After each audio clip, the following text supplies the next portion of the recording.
My experience, February 21st को मेरा interview था. Miss Sujata Mehta ma'am was the chairperson, and my interview lasted for about 20 to 25 minutes, and I was the first to be interviewed in the afternoon session. और बाहर मैं बहुत डरी हुई थी, वहाँ पे बैठी हुई थी. एक हॉल होता है where they make us sit, वहाँ पे सर्कुलर ऐसे टेबल्स होते हैं, एंड मैं अलग ही वहाँ पे एकदम चुपचाप ऐसा हाथ पकड़ के बैठी हुई थी. तो वहाँ पे देयर वाज दिस सर जो हमारे डॉक्यूमेंट्स वेरीफाई करते हैं. So he came to me and he was like, first time दे रहे हो? मैंने कहा यस सर. बोलते डर लग रहा है? मैंने कहा हाँ सर थोड़ा सा. बोलते हैं देखो, अंदर जाके you will take 10 minutes to get comfortable. उससे अच्छा अभी 5 मिनट मिल रहे हैं, अभी कंफर्टेबल हो जाओ. कुछ होना जाना नहीं है, आपसे डिस्कशन ही करने वाले हैं, कुछ अलग तो पूछने ही नहीं वाले हैं. उनके वो 2 सेंटेंस 3 सेंटेंस वहाँ पे उन्होंने बोले, and I was like sir thank you. मुझे ज़रूरत थी कि कोई मुझे ये चीज़ वहाँ पे कह दे. बस वही है, you have to be very comfortable. They are not trying to कि आप परेड करो वहाँ पे उनके सामने, एकदम पॉलिश ऑफिसर हो जाओ. देखो अल्टीमेटली दे नो कि आप एक एस्पिरेंट हो और आप बस एस्पायर कर रहे हो एक सिविल सर्वेंट बनने के लिए. ट्रेनिंग वो आपको 2 साल की इसीलिए दे रहे हैं ताकि आपको एक पॉलिश्ड ऑफिसर बना सके सारे ज्ञान के साथ. वो लोग करेंगे. आपको केवल एक बेसिक नॉलेज लेके वहाँ पे जाना है और एक इंटेंट लेके जाना है कि मैं सोसाइटी के लिए कुछ करना चाहता या चाहती हूँ, और वो उनको बिना बताए समझ में आ जाती है. आप किस तरीके से बोलते हो वहाँ, आप वो प्यून आता है, आपको पता नहीं रहता है कि आपका कौन इंटरव्यू लेगा.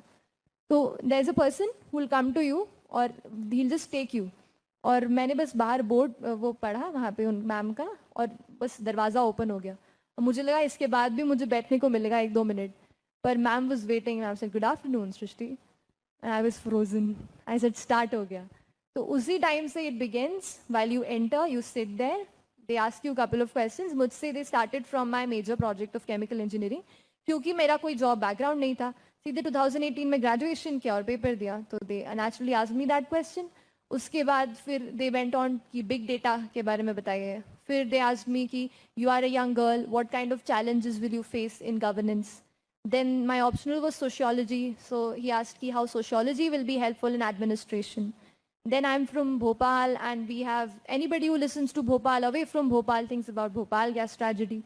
Then he asked me about it, and I was a chemical engineer as well. तो उस पे फिर chemical पे और बातें हुई कि chemicals release हो जाते हैं, कैसे manage करना है and stuff. Then I was asked कि India में there are basic issues like poverty and malnutrition. But do you think that we still should put our money into research and sciences? Then there was one question कि आप movies देखते हैं क्या? I said no. Sir कहते हैं फिर भी एक आंसर बताओ. Describe for me the issue of Padmavat that is going on. So he didn't ask my views, he just said just tell me what it was all about. And the last question of mine was tell me about mass cheating. What is mass cheating?